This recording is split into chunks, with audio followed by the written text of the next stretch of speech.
I remember in 2019, 2020, thereabout, in 2021, when there was that rumor that the opposition candidate, John Mahama, had given me $2,000 to speak against the current government. It became a national issue. And if everybody Googles, you realize, oh, multimedia journalist is being bribed by John Mahama, to the extent that the ruling government boycotted my show for 1 year. And it was so terrible that I couldn't go to certain spaces because this is a credibility that you've built. Exactly. And then in front of right-thinking people, you are being defamed by just $2,000. So we'll be looking at these areas and how the media can solidify its stance in democracy. Ghana is heading to an election, and it's been very interesting seeing the role of the media in terms of engagement, in terms of what they have been talking about and how they have been preparing the electorate for the December 7 election. So my guest at this edition, starting from the middle, is Dr. Peter Arthur. Is the former head of Department of English and Language and Communication Sciences here at the Kwame Nkrumah University of Science and Technology. Dr. Arthur, thank you so much for your time and welcome to the program. Thank you. Well, next to him by his right is Dr. Alexandre Ocloo. He is with the Department of Language and Communication Sciences, the French section, incidentally. And he is here also at the Kwame Nkrumah University of Science and Technology. Dr. Ocloo, thank you so much for your time and welcome. Thank you. And of course, we have Mr. Nana Jantuah. He is a broadcast journalist, media practitioner, and he is the station manager for Focus FM and a strong partner of West Africa Democracy Radio. Mr. Jantuah, thank you so much for your time and welcome. Thanks for having me. Well, let me start with you, Mr. Jantuah. Yeah. As a practitioner, it's been a very tough time for the media this season, trying to balance, what you preach and what you are known for. But how has it been this election year? It's been difficult and challenging. Okay.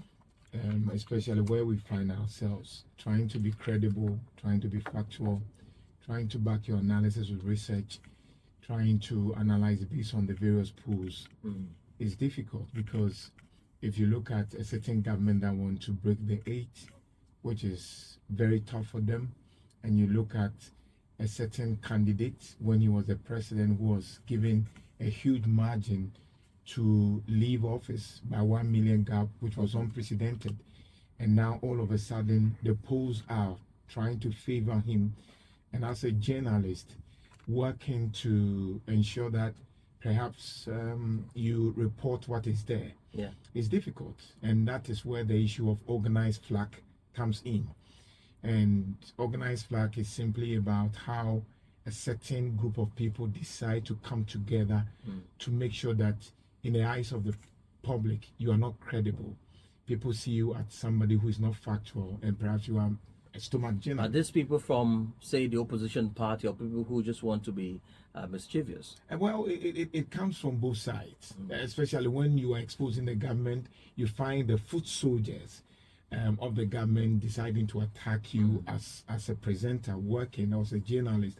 And then in the current regime, when the opposition, knowing for sure that they would want to come back and the polls are favoring them, the moment you begin to critique them, it becomes very challenging. But that is the call of the work. We were tasked to make sure that we report what is there. But I am not sure that it has been very rosy for us, especially at the time that we are heading towards the elections, and there had been series of demonstrations against the government, and where you would have to be there to report incidents, and where you are also exposed to some level of harsh treatment by the police. Recently, the multimedia, we had media freedom, the need for the people to recognize government and anybody to recognize that we are just working and we are partners and we are not enemies. It's difficult, but we move. Right, Mr. Nana, thank you so much for that opening comment. Dr. Arthur, do you see the media truly as the fourth estate? Of course, it should play its role as a fourth estate, because if you look at the functions that it should play, right, in addition to information, it's supposed to be agenda setting, right? Yeah. It's supposed to be gatekeeping, right? And all these are supposed to help to develop the society. Yes. So if they are playing it very well, then definitely the question of its role as fourth estate will be okay. But I think the problem comes when you meddle it with politics, especially as we are getting to elections. I need to mention here that we are talking about democracy. Yes. Democracy is a shady word. What word can represent that? Yeah, or because replace that? because you see, behind every democracy is a monster called capitalism. You understand that? Yes. And that monster is very selfish. And that monster would like to manipulate every system to itself. We see it in the US, we see it in the UK, and Ghana is no exception. So when you bring everything within the context of capitalism, then the balance comes into disequilibrium, because you are dealing with a system that is telling you that it's supposed to be for the people, and at the same time the system gives a lot of room, especially when it comes to this patronage politics and all that. People are all clamoring. Everybody wants to possess. And you know, when people are competing, what happens? So no wonder he was talking about all the problems that they will be facing. And it's not peculiar to Ghana. And it will continue insofar as the concept of capitalism is there.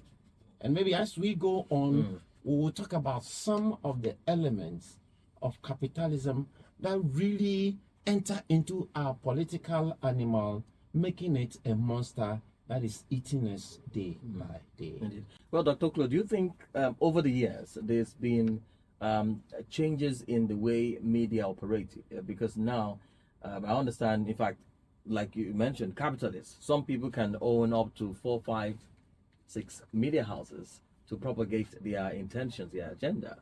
Do you think that has been the case in this 21st century? Yeah, thank you very much.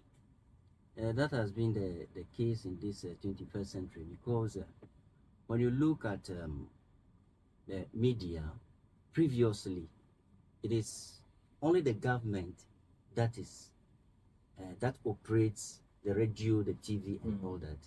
But today, we have individual stations. People are owning stations, 1, 2, 3, 4.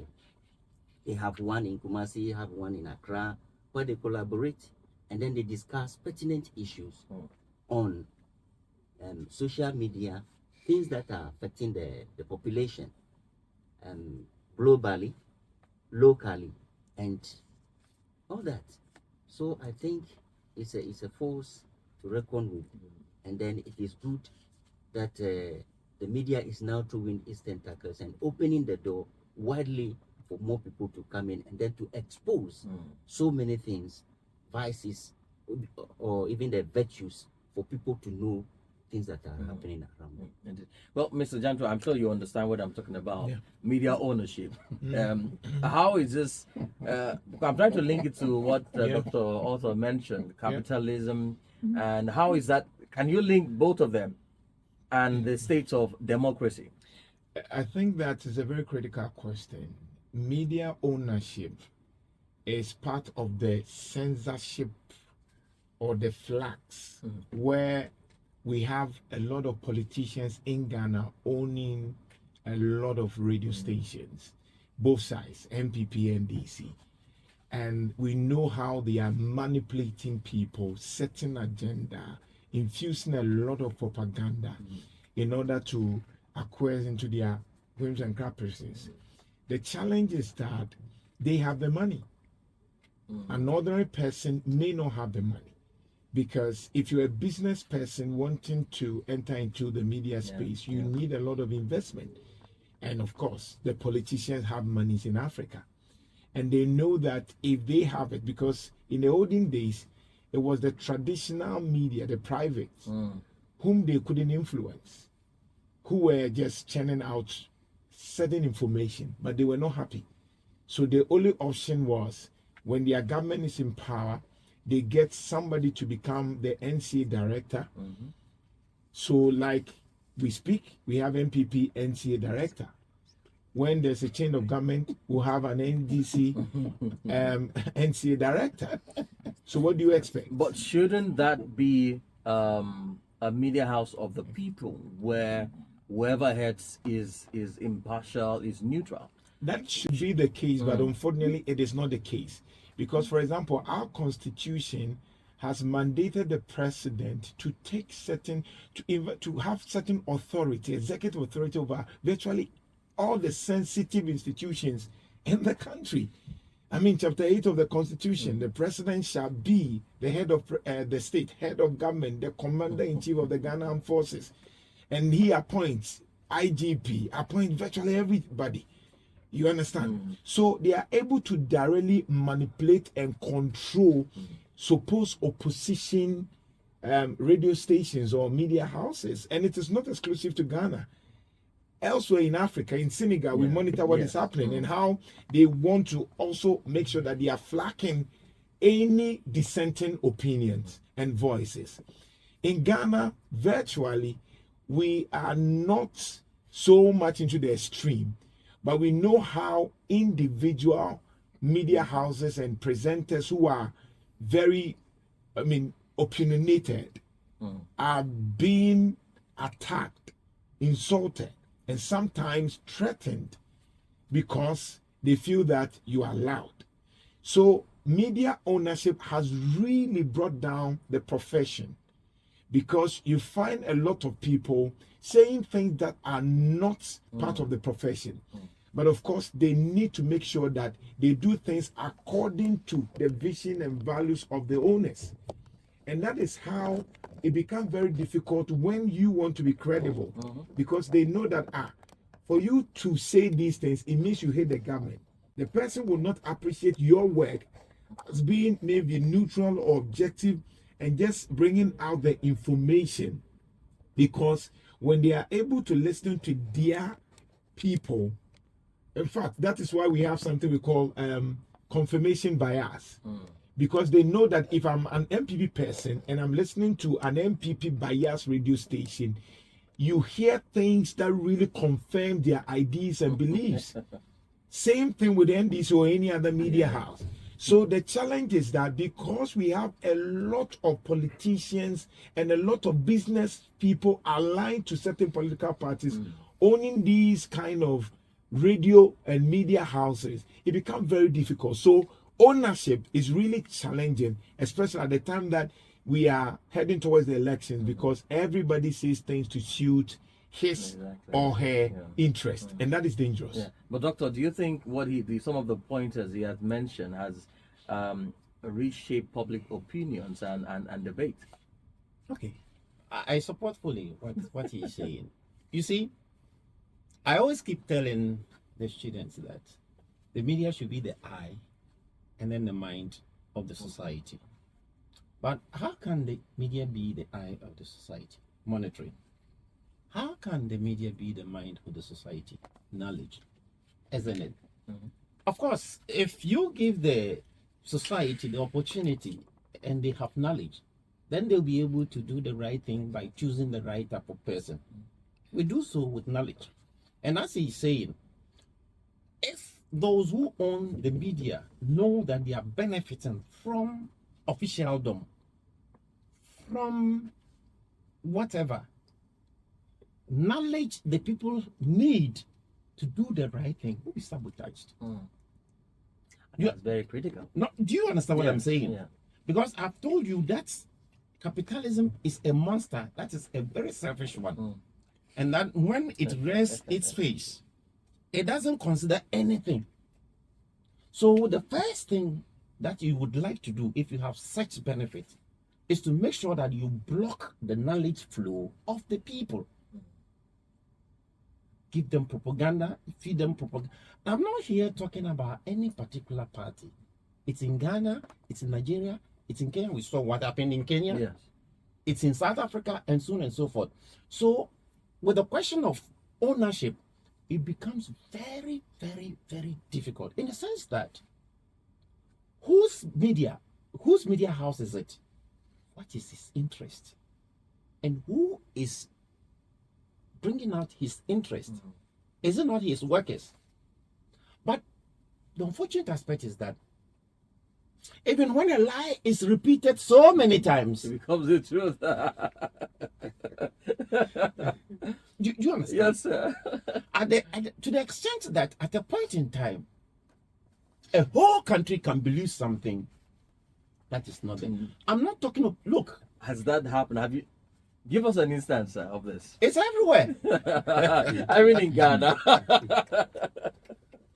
So please, maybe you want to come with us. Mr. Nana. Excuse me. Okay, please go ahead. There is an example Yes. of one of these presidential candidates who was, you know, the political function, let me put it that way. It was supposed to be manifesto or something like that. And if what we hear is correct, journalists who went there were given money. All right? You sign, you take your money. You sign, you take huge money. It's not a common stipend. You understand? And you want to ask yourself, why are all these things being done? You know, it's a way of gagging. It's a way of throwing dust. It's a way of blocking the thinking flow. It's a way of darkening. It's a way of veiling. You understand? Now, it tells you that whoever is doing that knows what he is doing. Block knowledge. Because knowledge is the light. Block it.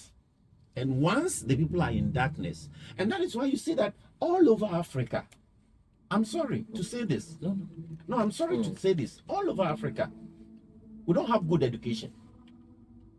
All over Africa, maybe South Africa.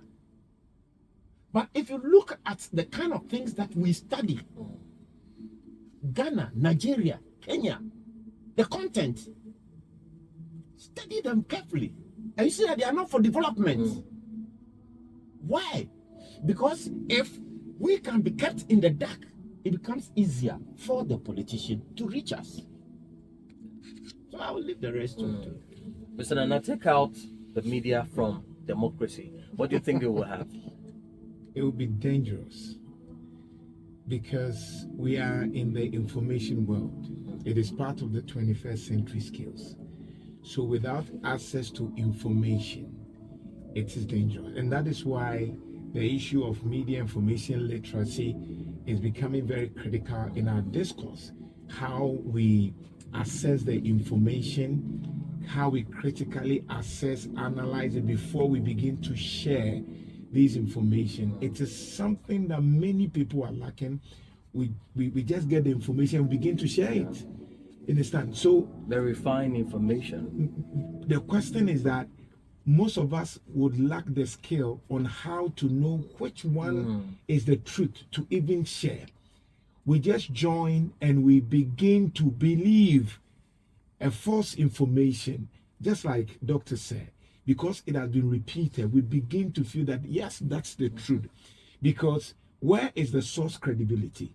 Where is the content credibility of those information? It is something that we don't do. But you see, it is because of how there had been a certain level of influence. People do not know the critical role that the media play, especially when you are in a democracy, when you have not experienced a lot of wars. So you think everything is shareable. You think everything is sayable. You think that, I have the right to say these things. Look at what is happening on the social media. No sense of decorum. We say anything anyhow. But then we are lucky because in a socially responsible theory system of media, it suggests that in as much as nobody is ready to gag you, you have to be responsible and know what you say. Unfortunately, in the dictatorship, the autocratic and the Soviet communist system where you dare not say anything, then you realize the importance of the media. But because we are in the liberal system, people do not value that. Look, the media is so powerful, it depends on how you use it. So yes, there's a synergy between media and democracy, but it is because perhaps social media has a lot of information overload. So we are not able to see, to really go back to history to know what has happened previously and why it is a need to know that, look, you cannot underestimate the power and the influence of media and democracy, because if it is compromised, it becomes worse. I'm sure that, like, because of Global Village, we monitored currently what happened in Senegal, how a certain candidate was really suppressed, but the people rose. When you go to Gabon, And he's now the president. and yes, and he's not the president. Even in Gabon, see what happened. The president wanted to suppress social media and all other media platforms. Unfortunately, the people's power prevailed, and it got to a time he wanted to use the same platform to appeal for that kind of support. So yes, there's that synergy. He was saying we should make noise. Everybody should make noise. We should make noise for what? the same platform you wanted it to be closed. So it is very difficult. Democracy in Africa is very fragile. Of course, in Ghana we are proud because if you look at the Fourth Republic dispensation, at least there had been series of misunderstanding, but we still know the importance of using our institution like the court to settle some of these things. If you look at the incoming election, you realize that many information, but I am happy that we have a lot of fact checkers, so that even in the midst of all these brouhaha, we have fact checkers who are making sure that they do the right thing. Well, Doctor, let me take you back to your own time. This is like the new generation of media. How was it then at your time, media playing that critical role of being the eye of, the watchdog, as we call ourselves? Can you compare then and now? Oh, we have a lot of difference. You see, those days, media was owned by the government, and definitely the government had an agenda that should be propagated and could use media for that. I have nothing against it insofar as it's for development. And those days, I must say that the media people then were very well trained. They were very well trained. Indeed, not only that, if you were a media person at that time, you were highly respected. People respected you. Your opinions were all the time regarded to be something of value. Now, since 1992, when the airwaves were liberalized, things have changed. Let's go back to the ownership. When we go to the ownership, because we have private ownership, what I give to my presenter or whatever is my business, because it's a question of, this is how much I can give you. If you like, come and work for me. If you don't like, you go. We have employment issue in the country. So I will take it. And in most cases, what happens is that they are poorly paid. And mind you, don't keep a person hungry. He will eat anything that comes his way. So then what is happening is that these days I see that our journalists are more manipulable because they have to survive. Yes. So then politicians will cash in on it. Business people will cash in on it. Traditional leaders will cash in on it. Now, the problem with this kind of development, as I'm discussing, is that it affects the truth that is going out.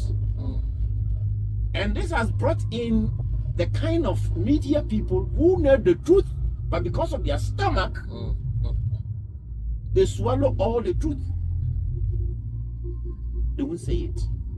So then, the media being the brain of the people, how is it working?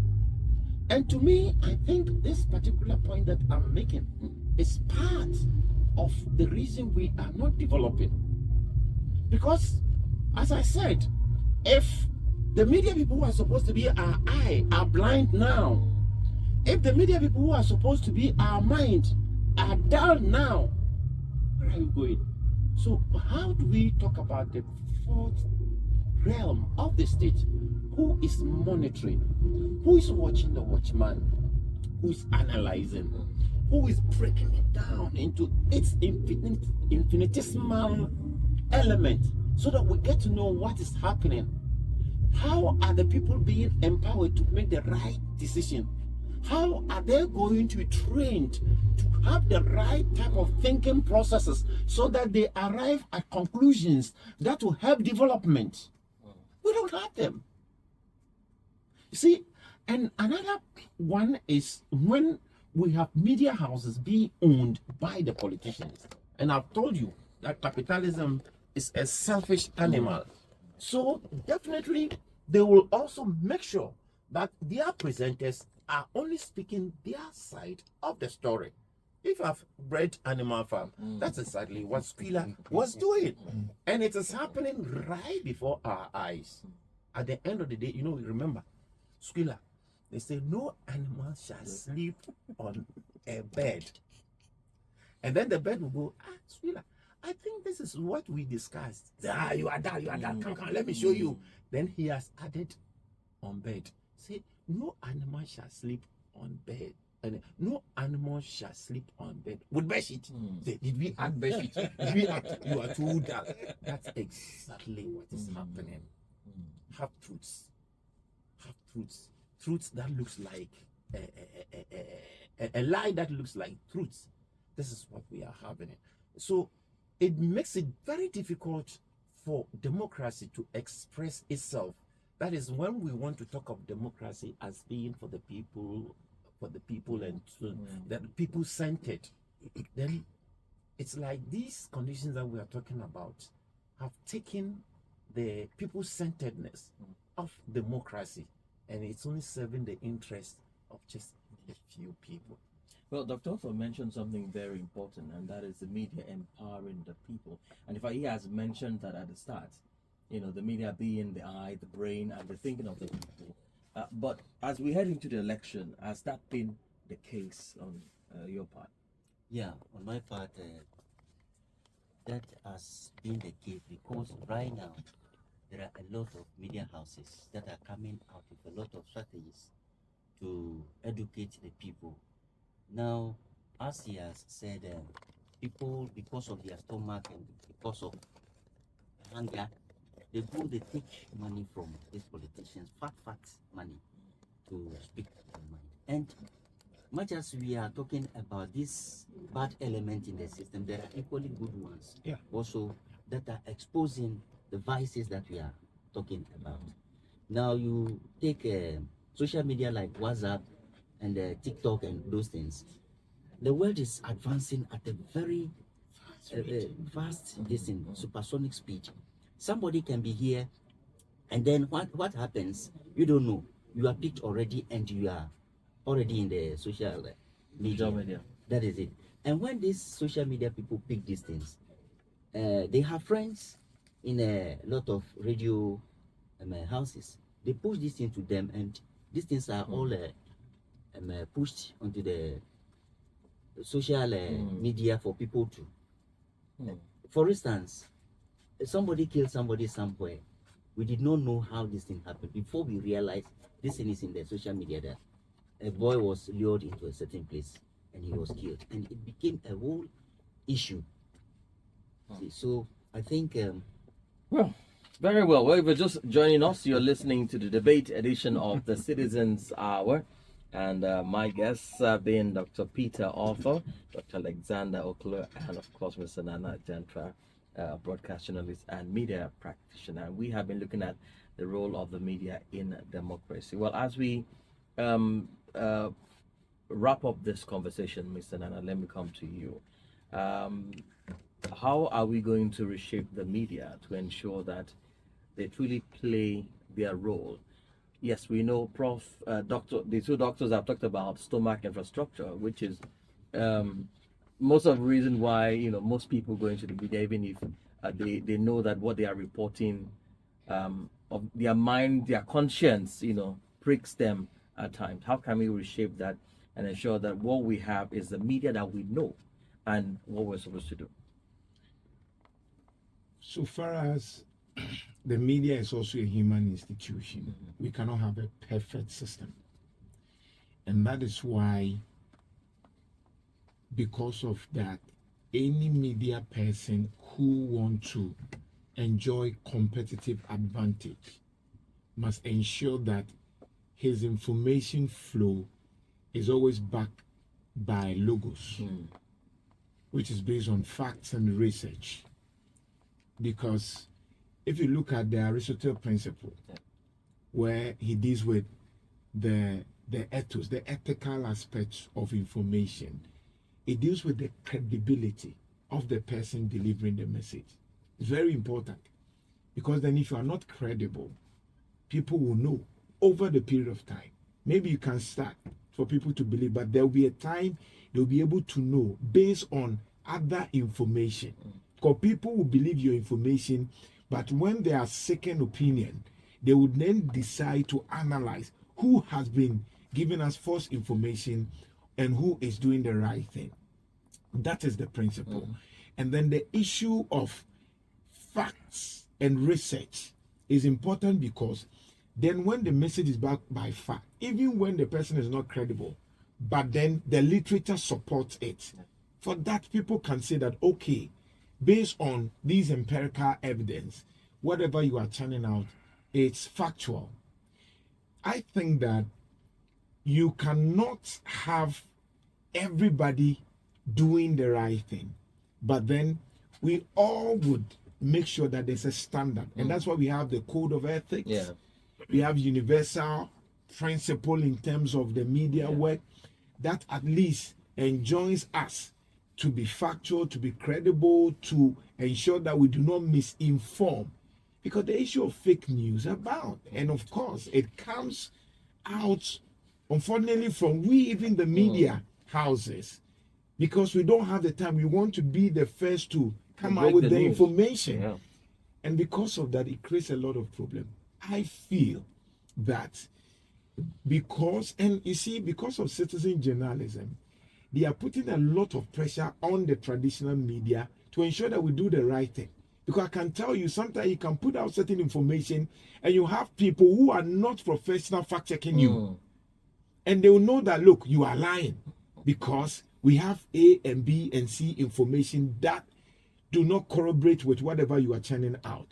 So the media can do best, but it is very important that any time you want to come out with any information, we need to take our time, run through all the process, analyze it. Like I talked about, the source. Who is saying what? Is it a credible source? Sometimes we read just the headlines and then we just go by those information without really clicking the link and reading the content to know whether it is written by a human being, whether the byline, the timeline, everything can be traceable to a very good source. We don't do those things, and we begin to what? Just speculate. It's dangerous when the media begin to speculate. That is why I employ that media information literacy is very critical. It is a must to know, to identify what is misinformation, what is disinformation, what is malinformation. Once we are able to appreciate that, then it goes a long way to know how to even manage rumors and make sure that this is a rumor, these are the facts. That would be my piece of Dr. What's your thought on that? Yeah, I think in the first place, as a nation, or any nation that wants to be serious with the media, I think the first thing will have to be on the freedom of the media people. Yes. I believe that if you are a host for political programs, you yourself should have been very deep in political knowledge or political thought, all the philosophy, all the other ideas, ideologies, stuff like that. You must be on top, so that when you are interviewing somebody, you can always read behind what the person is saying. You understand what I'm saying? In addition to that, journalists must also have control over text interpretation. All right? So that as you listen, you should be able, like he was saying, the logic of the flow, you should be able to be trained in such a way that you know this and this, they don't fit. No, no, you cannot put these together. You understand? Yeah. Then you ask the relevant questions. If you can keep asking the relevant questions, those who are coming to you, they know you. And that is how you help the people, by exposing people who want to tell the lie. You see, but I'm sad to say that a lot of journalists, you'll be saying and they'll be sitting there and they'll be watching you. You are not helping.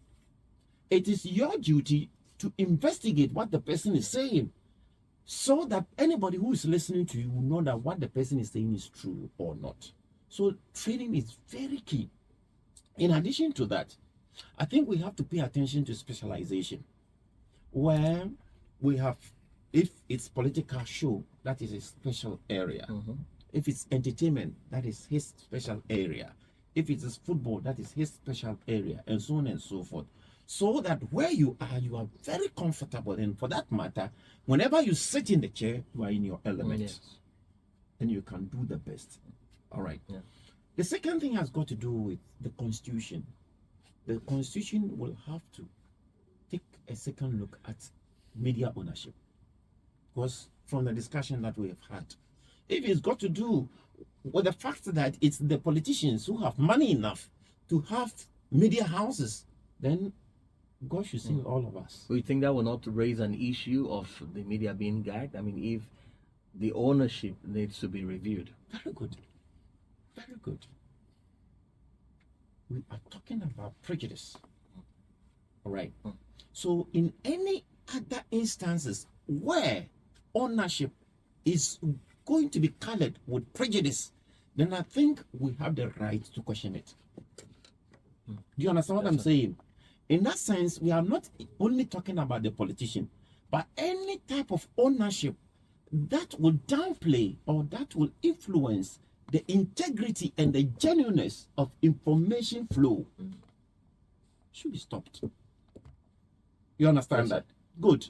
And then my third point is that we have to make sure that it's not, you see, journalism doesn't become wholesale, where anybody at all who can be fluent in speaking will be invited, and the person is just talking and talking and talking and talking. You understand what I'm saying? Yes, sir. It must be people who have the knowledge and people who are going to feed us with the right type of knowledge. And my fourth point is that we should also ensure financial empowerment for these presenters, for these journalists, so that if they have conscience at all, they will tell themselves that I'm okay. Why should I go and belittle myself to another person? You understand what I'm saying? Yes. And I think when these things happen, we will have a better road to trod on. Yeah. What's your thoughts, sir? Yeah, thank you. Democracy and press are inseparable. Much as they are inseparable, we should not forget also that whatever we are feeding to the public is wholesome. Anything that comes to us as a media men, we should revise it and authenticate it before we put it in the public domain. We shouldn't rush in putting things there.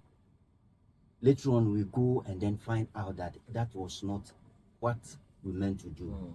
Then we go about apologizing to the people, retracting that thing. No, it diminishes our reputation And integrity. and integrity. So I think we should also advise people to be a bit decorous when they are putting any information over there. We should avoid insult, attacking friends here and there. We know what the media caused in Rwanda and all the other countries. We should try to avoid all these things. And I think when these things are all listened to and we all follow the right thing, I think democracy will. Would this make the media and democracy better in the future? I mean, is this the outlook you're projecting? Yeah, provided we do the right thing.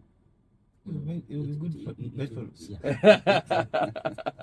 yeah. Very good bedfellows. Well, I do have one last question, which I coin into that, and that will be what does the future of media and democracy will look like? So, Doc, maybe if you can broaden it, what do you think it will look like? I mean, from all of this 4 pointers you have given, and what Mr. Ocloo also has mentioned, Yeah, is the future bright for those two entities? it's yes and no. Eh? Yeah, if we can put media in its proper place. See, that was when the British were saying that it's the fourth realm of the estate. And if we can keep to that, it will help us a lot. And it means that the media has got future and the country has got. Now, let me remind you that if the media has future, the country has future. Because the media does so many things. Just that we don't have enough time. You remember the Arab Spring? Yes, sir. Do you know it was the media that did it? It was the media that did it. You know the Kenyan problem. Do you know it was the media that did it? And I can give you examples on and on and on like that. Yes. So if the media is going to be good, the country will be good. But if we don't take good care of the media, the country will suffer as a result of that. Mr. Nana, your response and final thoughts on that. The future is always bright for the media. I see a very institutionalized system where there is somebody watching the watchman. So we have the public making sure that they are eyeing and monitoring how the media is churning out the information.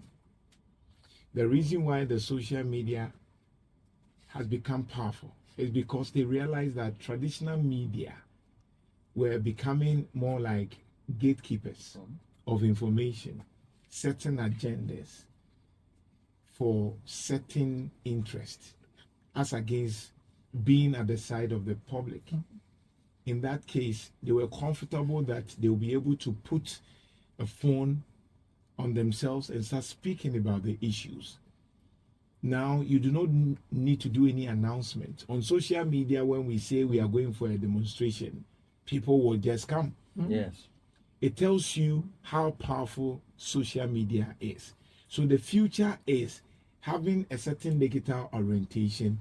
The future is about a certain convergence. The future is about blending and knowing that, okay, if the traditional media want to still have an influence in the social media space, then they need to take the lead rather than allowing the public to take that lead. In that case, they will begin to dictate to us on what we need to do. But is it their fault? No. They did that because they didn't trust the system. They did that because we were seen to be doing the bidding of certain people. I think that the future is always bright. I mean, there are people to look up to. There are standards in the media. The reason why my seniors are saying what they are saying is because they are standards. And based on the standard, if you sway, they'll be able to know that, no, this is wrong and this is right. So we need to always ensure that we pick the code. What does the code say? In Ghana, we have the GJ Code of Ethics, about 17 of them. That is very clear. That tells us that, look, these are the things that we need to do.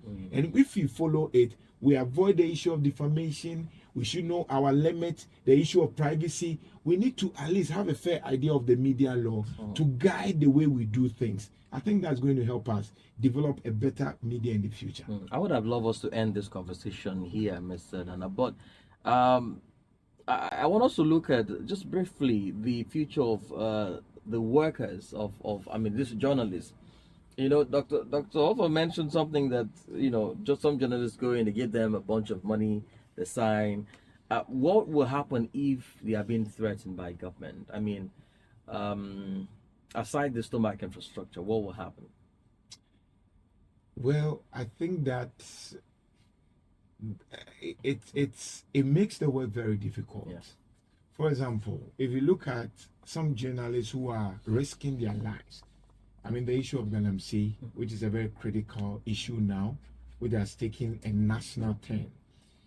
the lives of Erastus Asari and another media house personnel who are really exposing the rot in the system, sometimes are not able to sleep in the comfort of their homes. Sometimes they need to have special securities. We have certain media people who have been maimed by the system. I mean, one of our colleagues in multimedia, he's struggling to hear. And he was just reporting incident, and the police that were supposed to protect him rather maimed him, and he's still struggling.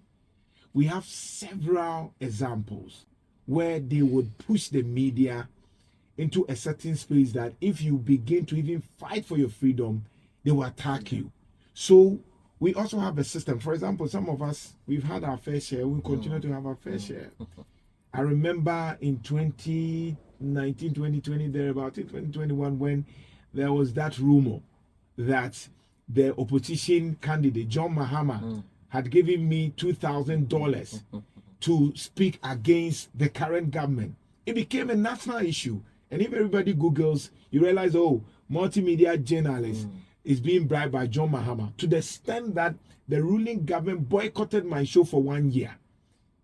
And it was so terrible that I couldn't go to certain spaces because this is a credibility that you've built. Exactly. And then in front of right-thinking people, you are being defamed by just $2,000. In fact, it ran and it was repeated among the current regime. And many people believe that, anytime you speak against the government, even when it is factual, it is because you have been induced. But we thank God that after several years, they came back apologizing, because even they sent us to National Media Commission, and National Media Commission had to say that, look, there's nothing that this young guy had done. That is how challenging it is. However, like my senior said, when you don't pay the journalist well, they'll be compromised. When you are giving them 200 Ghana cedis, they'll be manipulated. The reality is that they would be churning out news that will favor certain people because they have been paid.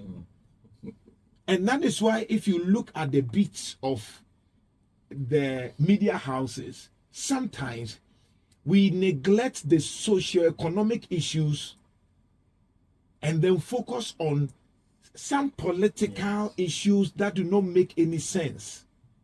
But we focus on it because we know that that is where the gigs are coming from. And sometimes, even at the time we are talking about galamsey, we are talking about hunger, we are talking about economic mismanagement, the national newspapers will be reporting things that are really politically biased. And that is the reality.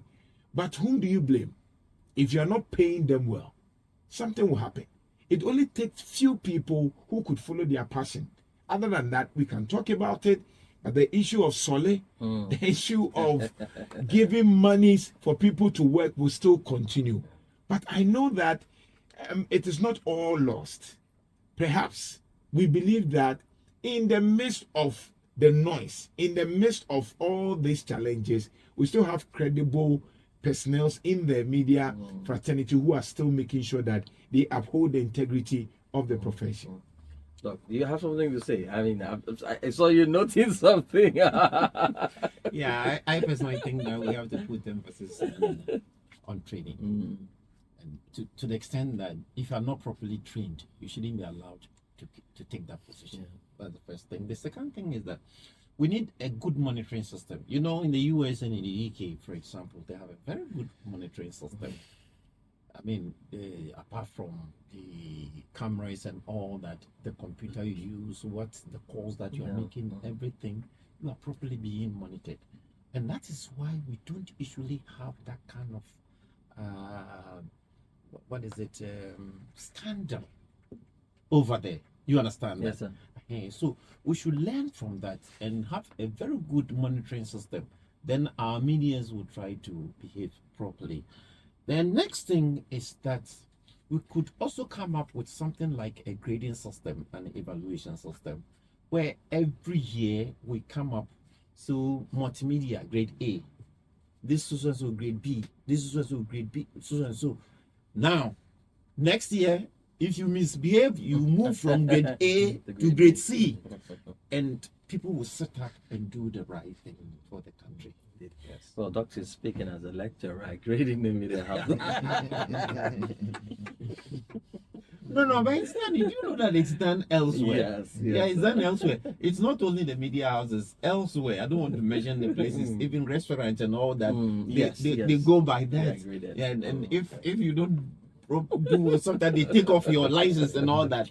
I think we introduce it to help all of us. All right. Well, and that's it on this edition of the debates version of Citizens Hour. And our guests have been Dr. Peter Othorp, former head of Department of English and Language and Communication Sciences. He's also a political expert in my own, because from our conversation, Doctor has been hitting it on the head. Doctor, thank you so much for your time. You're We welcome. appreciate you here. You're welcome. And also Dr. Alexandre Ocloo, Department of Language and Communication Sciences. The French man, as you would say, unfortunately, my French colleagues are not here. Okay. But I thank see, you so much for I your see, time. I see. And we will get your contact, and our French team will reach out to you. Thank you so much. And of course, our very own Mr. Nana Jantuah, broadcast journalist and media practitioner. He is the manager here of Focus FM. Mr. Jantuah, thank you so much for your time. And thank you again for allowing us to use this facility and run this debate. Thank you so much for that. Always. Well, that's it on the show.